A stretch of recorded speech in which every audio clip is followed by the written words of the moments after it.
शुक्रिया कि आपने अपने मसरूफियात से वक्त निकाला।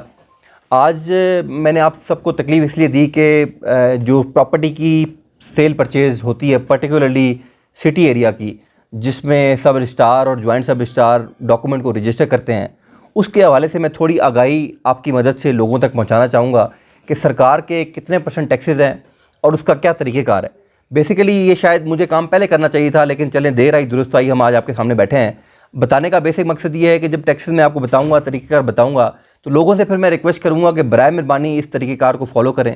और अगर इस दफ्तर का कोई बंदा अगर इन्वॉल्व है और आपसे उस टैक्स से ज़्यादा पैसे मांगता है, तो बराए मेहरबानी मैं दफ्तर में मौजूद होता हूँ, मेरे दफ्तर के दरवाजे खुले होते हैं, किसी की रोकथाम नहीं है, कोई पर्ची सिस्टम नहीं है। बराए मेहरबानी मुझे आके ज़रूर बताएं। आप तमाम की मदद मुझे चाहिए। इस मीडिया के लोग, आप सोसाइटी के लोग भी हैं, ऊपर से आप ये सोशल मीडिया के और जनरली जो हमारे नेशनल चैनल्स हैं वो भी उसमें ये आपके पास हैं। तो मैं आपकी मदद से लोगों से ये गुजारिश करूँगा कि जो तरीक़ेकार मैं बताऊँ उसको काइंडली फॉलो किया जाए। हमारे पास जो डॉक्यूमेंट्स लोग रजिस्टर करवाने आते हैं वो मेजॉरिटी 7 किस्म के होते हैं। उसमें सबसे इंपॉर्टेंट डॉक्यूमेंट है सेल डीड। सेल डीड वो है कि मैं अपनी ज़मीन आपको बेचना चाहूँ या आप ज़मीन मुझे बेचना चाहें, तो ये सेल डीड कराई जाती है। उसको रजिस्टर सब रजिस्ट्रार करता है और फिर उसको रजिस्टर सेल डीड कही जाती है। ये मेजॉरिटी डॉक्यूमेंट है जिस पे हम लोग एज सरकारी ऑफिस ख़राब भी होता है कि सरकारी ऑफिस पैसा मांग रहा है और ज़्यादा उस पर जो है ना टैक्स से ज़्यादा मांग रहा है। तो मैंने डीसी ऑफिस में 3 जगहों पे, नीचे आपने देखा होगा, आप रिकॉर्ड भी करेंगे उसको, मैंने वो बैनर आवेदा कर दिए हैं। हमने ये बता दिया है कि किस डॉक्यूमेंट पे कितना टैक्स लगेगा। मैं दोबारा आपको शॉर्ट सा ब्रीफ कर दूंगा।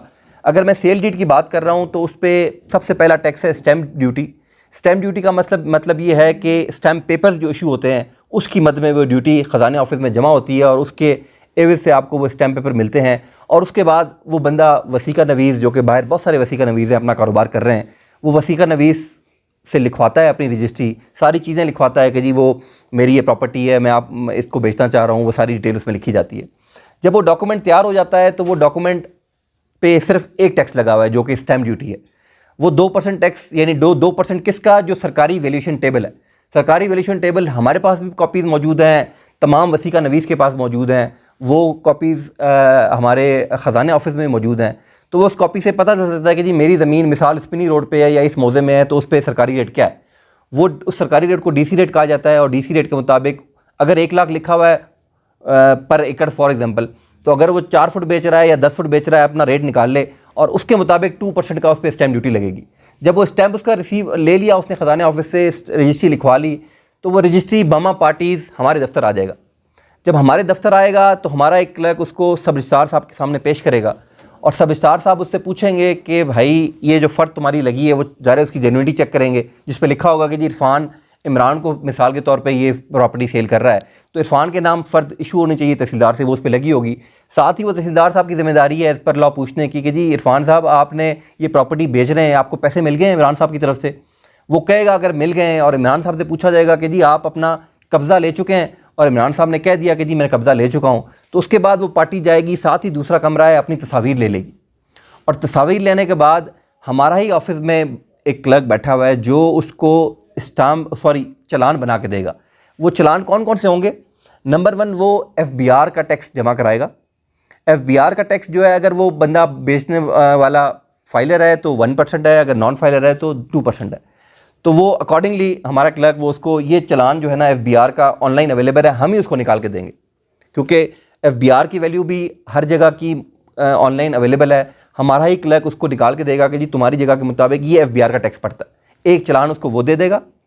साथ ही उसको CVT कहा जाता है, कैपिटल जो है वैल्यू टैक्स को, उसका चालान भी जमा करा के दे, मतलब बना के देगा।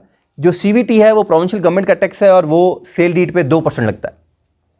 तो मैं रिपीट कर जाऊँ, मैंने स्टैम्प ड्यूटी 2% बात की, मैंने FBR की बात की 1 या 2% एज द केस में भी, मीन्स इफ़ इज़ फाइलर तो 1%, नॉन फाइलर तो 2%।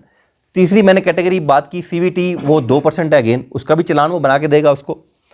और फाइनली जो मेट्रोपॉलिटन कॉर्पोरेशन का टैक्स है वो भी 2% है, उसका चालान भी वो बना के देगा उसको। और आखिर में 1% जो है वो उस पर रजिस्ट्रेशन फ़ी लगती है, उसका चालान भी बना के देगा। तो ये 4 किस्म के चालान उस पार्टी को बना के दिए जाएंगे। वो पार्टी उस चालान को लेके जाए, थोड़ी तकलीफ़ करनी होती है, वो चालान लेके जाए और बैंक में वो उस पर अमाउंट लिखी होंगी और वो जमा करे। उसके बाद वो वापस आ जाए, वापस आ गए उन चलानों की कॉपी और बमा वो डॉक्यूमेंट उसने दफ्तर में जमा कराने। तो अगर वो जमा कराने के बाद किसी से पैसे मांगे जाते हैं कि जी मुझे ये पैसे दे दो तो मैं तुम्हारा काम करूँगा, तो बराए मेहरबानी मेरी आप तमाम की मदद से ये लोगों तक मैसेज पहुँचाना है कि मेरे पास ज़रूर आ जाए।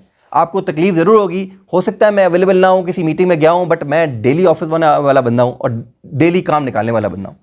तो बराए मेहरबानी आपको तकलीफ़ ये ज़रूर होगी कि आधा घंटा पौना घंटा अगर डीसी नहीं है तो को वेट कर लें। बराए मेहरबानी सोसाइटी को फ़ायदा दें, क्योंकि जब तक आपकी मदद एज इन सोसाइटी की नहीं होगी हम चीज़ों को ठीक नहीं कर पाएंगे। ये आप सबकी अपनी जिम्मेदारी है, हमारी भी उतनी जिम्मेदारी है जितनी आपकी ज़िम्मेदारी है। होता क्या है कि जब लोग बाहर लिखवाते हैं रजिस्ट्री, वहाँ से वो तय करके आते हैं कि जी वो कहता है कि जी मुझे मिसाल के तौर पे तुम्हारा 6,000 रुपये टैक्स है तो मैं तुमसे 10,000 ऊपर लूँगा फॉर एग्जांपल। तो वो पैसे बाहर दे के आता है, उससे हो सकता है मेरे दफ्तर के लोग भी शामिल हो। तो मेरी अगेन आप तमाम से गुजारिश है कि ये टैक्स मैंने आवेदा कर दिए हैं। आजकल हर बंदा पढ़ा लिखा है, हर बंदा कंप्यूटर को जानता है, सोशल मीडिया हमसे बहुत ज़्यादा तेज़ है, आप सब लोग जानते हैं। तो उसके बाद मैंने सेल डीड पे बात कर ली। सिमिलरली हमारे पास जनरल पावर अटॉर्नी है, हमारे पास गिफ्ट डीड है जिसको आप हिबा कहते हैं। सिमिलरली हमारे पास जो है ना वो बैंक का लोन होता है जिसको मॉर्गेज डीड कहा जाता है। ये 7 किस्म के डॉक्यूमेंट्स, विल होती है उसको रजिस्टर करना होता है। 7 किस्म के डॉक्यूमेंट्स हैं, वो उस पे बैनर पे लगे हुए हैं और उन पे टैक्स किस किस किस्म का कितना % लगेगा वो भी लिखा हुआ है।